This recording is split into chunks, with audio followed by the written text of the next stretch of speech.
So today I'm just going to talk about the difference between adaptive and routine expertise.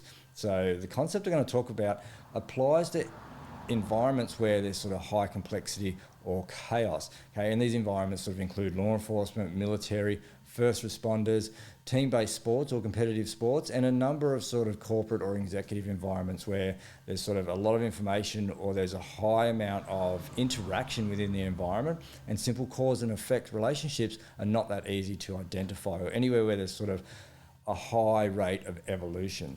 So to understand the difference between adaptive and routine experts, I'm going to explain it through the theory of complexity or complex adaptive systems. So when we're sort of looking at complexity, there's a number of factors or layers or components to it.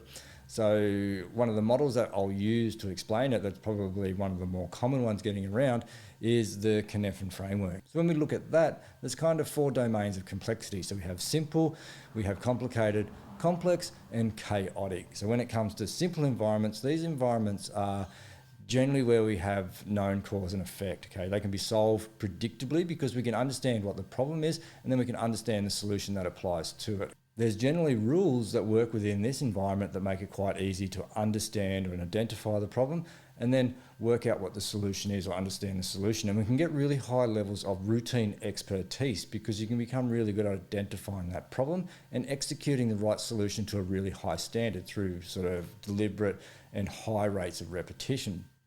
And then we have complicated environments. So complicated environments are more sort of technical or mechanical environments. So an easy way to explain this one, or one of the most often used explanations, is simply a car engine or some type of motor, is that it's not functioning correctly. We can pull apart the components to work out what the problem is, or sort of assess and then understand the problem. We can fix that component, we put it back together, and the system is going to work properly. Okay, and again, we can develop really high levels of routine expertise through simple repetition or sort of deliberate practice type of mechanisms.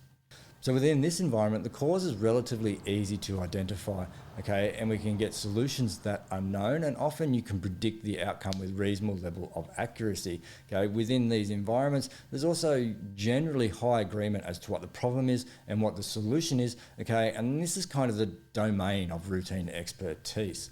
And typically, this is traditionally where we do a lot of our training within the environments that I'm sort of talking about. So first responder environments, a lot of sport and executive environments, is that we do it within a simple or complicated training environment. So we will break down a skill. If we're going to learn a motor skill, we break that down into its component parts, and then we train those parts often in isolation of the other components, in the hope that when we put these parts together, the constituents that we've trained will come together to make a complete skill. And that skill will be able to be performed to a really high level within a complicated environment. Okay, the reality is that we're performing in complexity, not within complicated environments, and generally there's very low transfer from this type of training because the components that we're using to inform or understand the issue and then the response, okay, aren't as sort of easily identifiable, or they aren't quite as known. So when it comes to complex environments, okay, these are environments where there's high levels of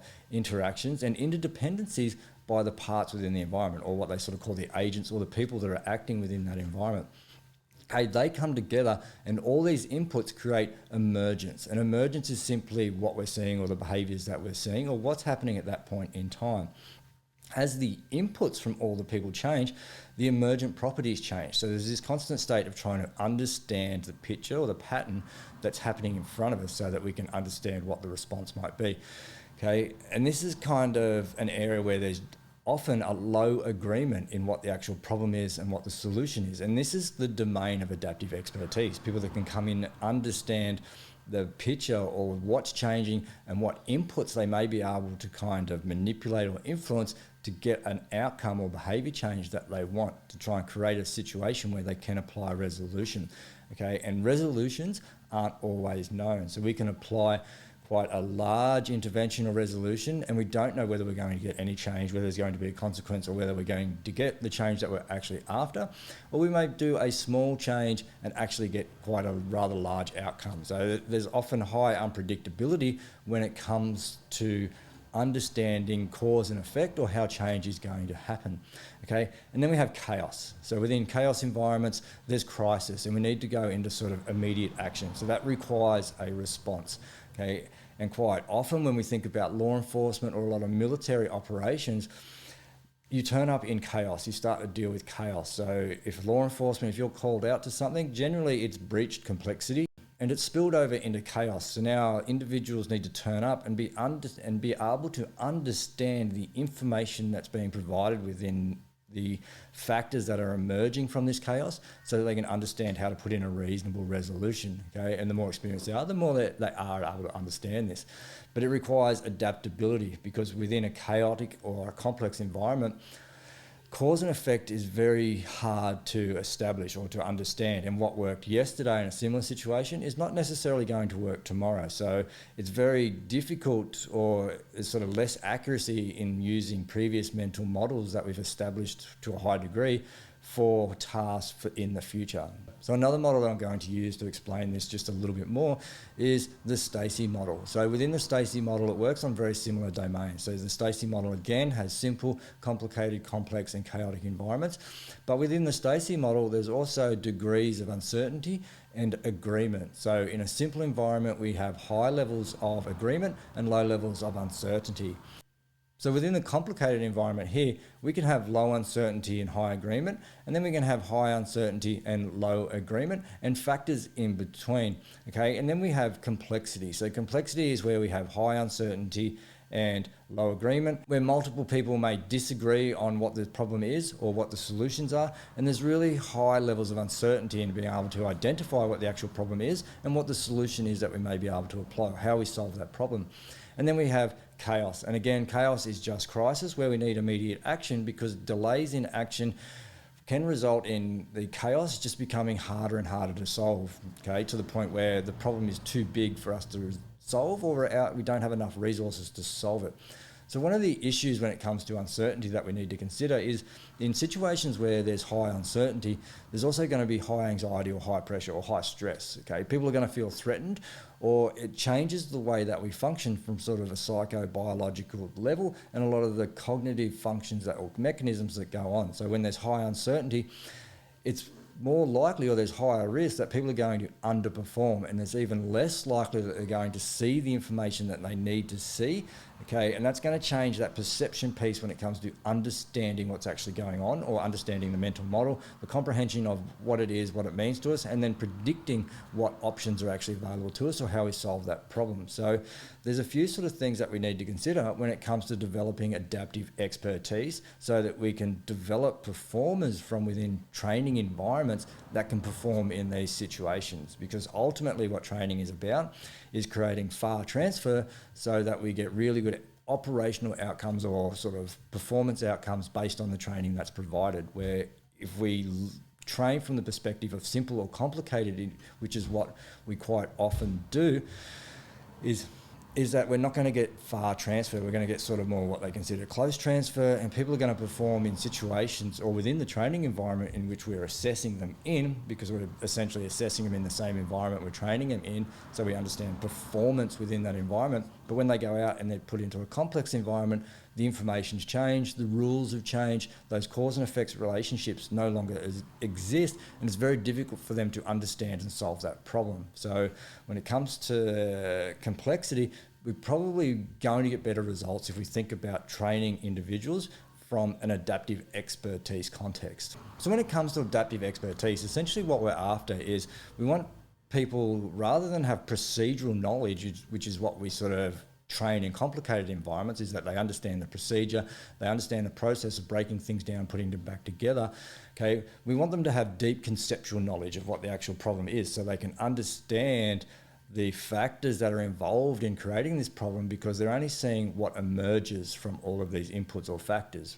So if we can give them deep conceptual knowledge, they're more likely to understand which factors are actually contributing to what's going on right now or what's actually happening. And then they can understand how they're going to solve or mitigate or influence those factors to get the change that they want. So to do this, we need to be able to develop good mental models within our training. And to develop these mental models, we need to make sure that we've got high fidelity training and we're giving enough variation in training stimulus or exposures to different situations that we're developing the cognitive processes that are required for these environments rather than just developing the sort of routine performance that people are often looking for to try and assess against the training provided. So that involves understanding the why, the how, the when, the what, all these factors that go in, or understanding the underlying principles of both the sort of situations that they're going to be in and the actions that they're going to execute or the behaviours that they're going to execute or their skills. And we also want them practicing these skills in a variety of different ways. So if we've just got one environment where we're getting them to do a number of different types of skills, okay, we're probably more likely to be sitting in that sort of procedural or complicated or routine expertise environment where we need to broaden the environment that we're training them in, that we're testing them in, what we're exposing them to, so they can develop a really broad range of mental models and essentially learn how to learn within the environment and then execute the skill based on the situation that they're in. Because we want that really high level of adaptability, of sensitivity and responsiveness to the situation, okay? So we need to develop the sort of judgment and intuition required and the ability to execute skills in unstable environments or sort of in high levels of perturbation so that they continue to get the outcome, okay, through different ways of going through the process. So this is the area that I'm going to sort of explore or focus on to try and help create an understanding or change some of the thinking or create better thoughts around how we develop adaptive expertise so that we can see better performance within our sort of emergency responders and within sport for those people that are interested. So over the next sort of year or so, I'm going to explore a range of different factors that go into how we develop this adaptive expertise, because this is still a maturing concept. And the science itself has still conflicted a little bit around the effectiveness of certain training styles, of certain approaches, of the ordering of how you develop expert versus routine expertise in different ways, and the balancing. Because you still need to go through a certain amount of repetition for hard skills. Okay, you can't become adaptive within the environment but still have a really low level of competence with your hard skills. So what is the balance between developing your hard skills and then understanding where they fit within complex environments? Because it's not we need to develop hard skills and we need to understand the environment. It's a collective or a hybrid approach with an integrated sort of with an integrated system that we're performing these skills within the environment so that we can understand all of the factors related to perception and action, or sort of perception-action coupling. So I'm going to cover off on a range of the sort of skill acquisition approaches, a number of the cognitive things, because this does require a level of cognitive flexibility and transformation if we've been sort of using a system for a certain amount of time or for an extended period of time. How we overcome some of these things, what goes into the environment to train people, okay, what goes into the performance environment, how we can improve ourselves through the way we respond to sort of threat or uncertainty so that we can get the best outcomes we can. Because in complex and chaotic environments, what worked yesterday isn't necessarily going to work tomorrow.